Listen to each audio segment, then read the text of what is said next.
চট্টগ্রামের মিরসরাইয়ে যে economic zone রয়েছে সেখানকার একটা ড্রেনের কনস্ট্রাকশন কাজ চলছে।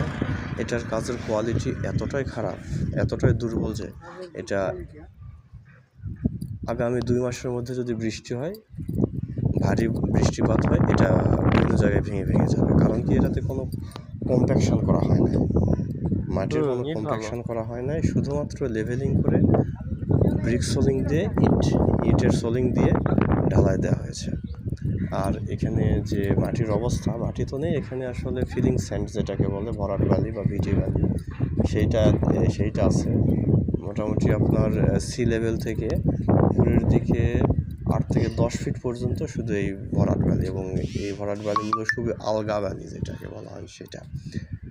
সো এই আগামী 2-1 মাসের মধ্যে যে বর্ষাকাল আসতেছে, সেই বর্ষাকালেই এইটা ভেঙে যাবে।